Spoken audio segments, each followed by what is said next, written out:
It's talked about in the boardrooms of the most successful companies, how bottom-line business results are linked to employee engagement driven by inspiring leadership. So let's talk leadership.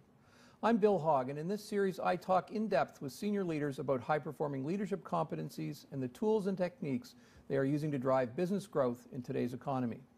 With me today is Don Walker, Chief Executive Officer of Magna International.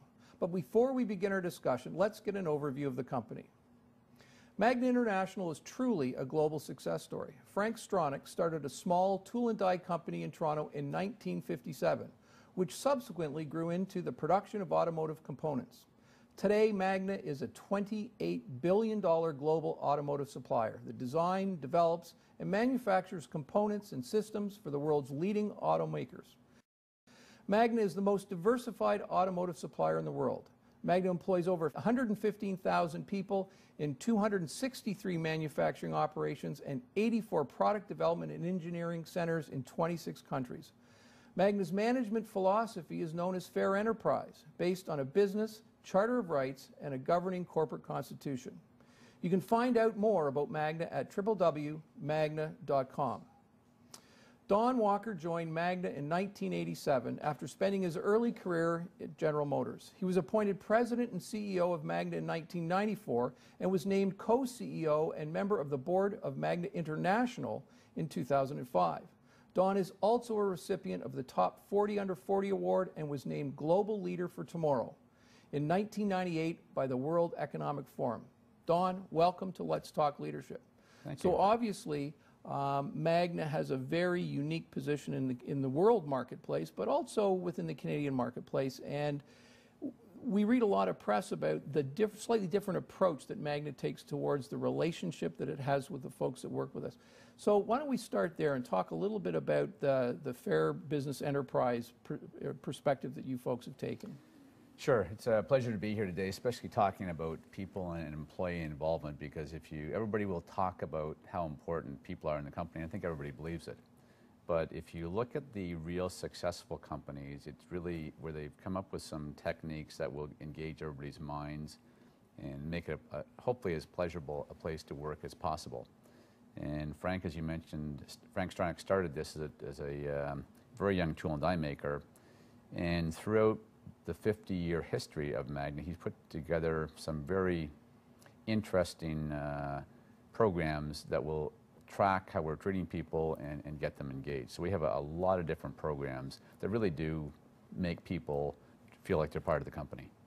Well, and at times I almost get the sense, if you kind of keep an eye on the paper, that it's a little bit controversial because it's a little bit out of the norm, where there seems to be a higher degree of empowerment towards people within the organization, and there's profit sharing with the folks within the organization. So talk to me a little bit about how that came about. Like what are you familiar with sort of the history of how that all began? Yeah, I've been there for a long time now, and I have lived it, and I'm a huge believer in the way Magna operates internally. And if I would look at the people that work at Magna and sort of put them in two different camps when you're talking about how we relate with them. One group would be the managers, so assistant general managers of our plants, vice presidents, presidents, and the corporate senior people. And all management get paid a percentage of the profits of whatever they're running. Mm-hmm. So we are a very entrepreneurial company. We're very decentralized, and that's got pros and cons to it. But everybody's extremely motivated to run a successful business and maximize the profitability for the long term, which is good for shareholders. But we also have to make sure we are treating our employees well and engaging them and making sure we're being competitive and looking after our customers. So if you look at the management group, they are expected to be very knowledgeable in all areas, including how to treat people, as well as being good in business and grow the top line. If you look at our employees, and that would include everybody else, we have a lot of skilled people in Magna in all different areas, but the majority of them work in our manufacturing plants. So we have a lot of different programs that will engage people, and it's kind of summarized in our employee charter.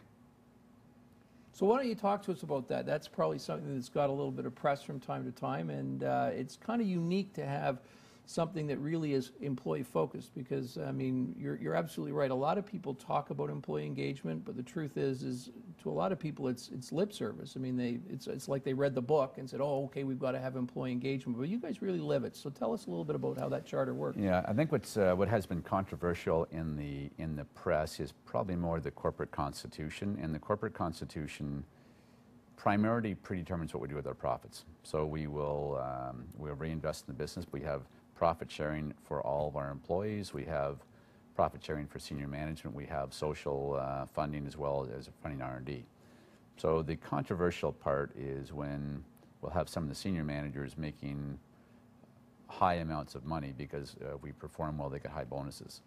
But part of the corporate constitution says we'll take 10% of our pre-tax profits, and that'll be shared amongst all the employees in the company.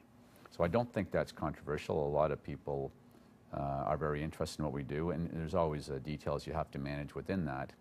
But the employee charter, which is our other core document, which has been around for many years, talks about a number of different things to make sure we're treating people fairly, we communicate, that we're paying people well.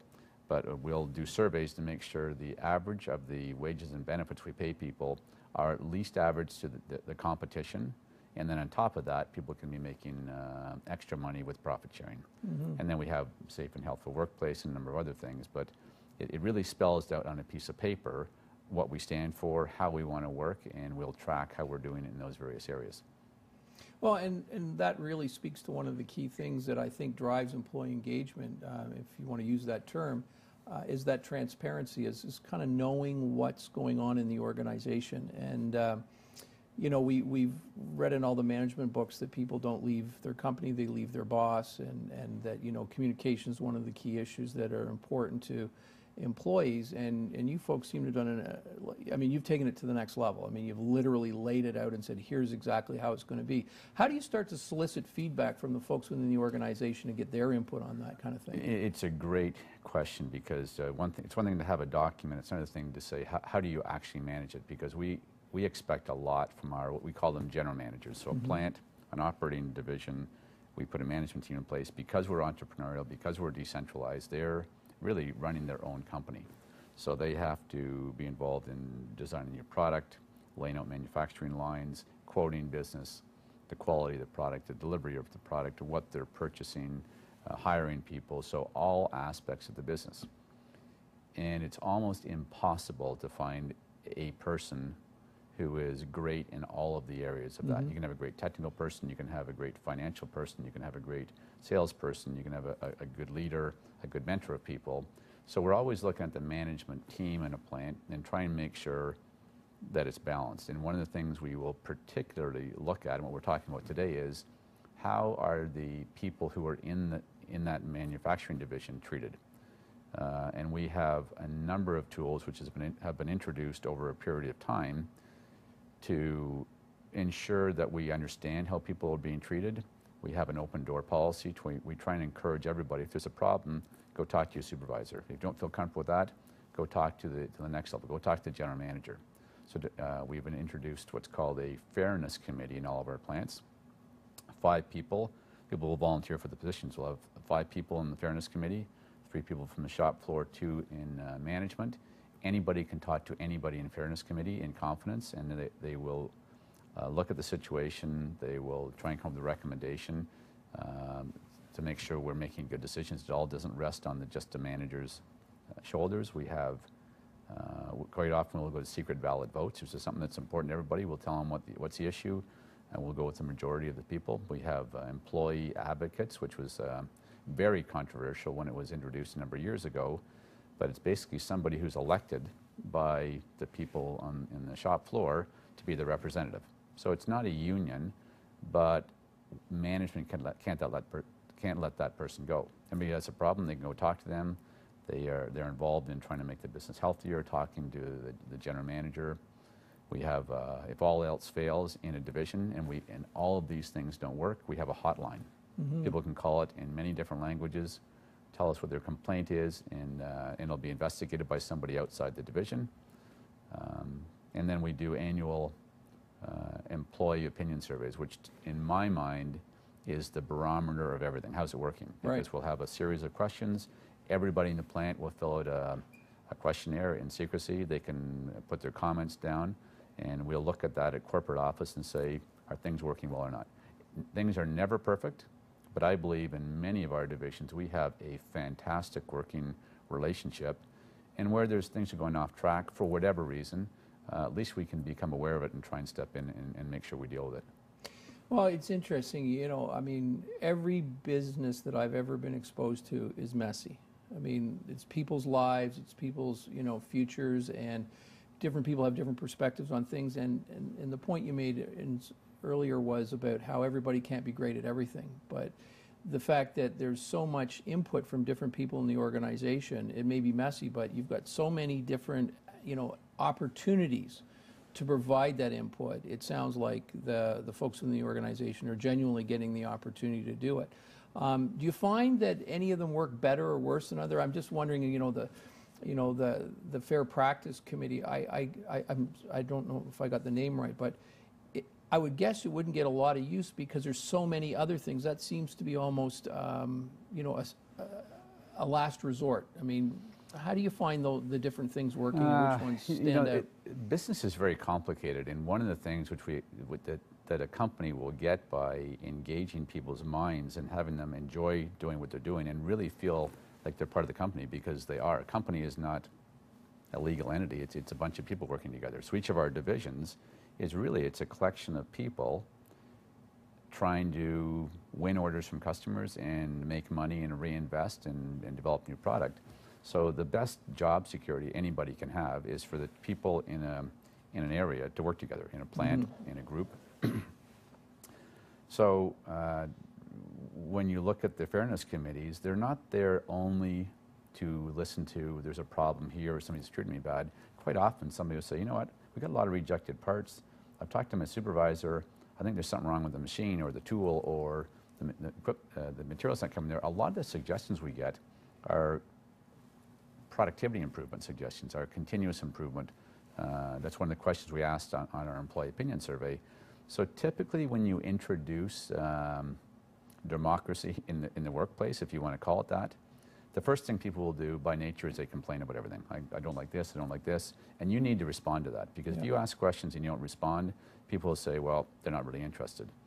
But I think very quickly, because most people really want to do a good job, and they're going to work to make money, and they're going to work not to get hassled, they want to enjoy what they're doing, most people will start putting their heads together and say, we can do better here. And one of the things that Magna prides itself on, because we're in a very difficult industry, and if you look in Canada, we're with the Canadian dollar, there's a lot of competition from low cost jurisdictions. We need to be the best at manufacturing. We need to have no waste. We need to have everybody working together. And we've been able, since the last downturn, to add thousands of jobs back in manufacturing in Canada. And I think one of the reasons is because everybody's working together as a team. We're not perfect. We're far from perfect, but at least we're trying to get better all the time, and we're trying to have systems out there that if we're going off track, a red flag is raised. So whether it's the Fairness Committee or the Employee Advocate or the Open Door Policy, what I always look for in a plant is, are people smiling? Are they happy? Are they engaged? Do they feel like people are listening to them? Is there opportunity for advancement if they want it? Are they being treated fairly?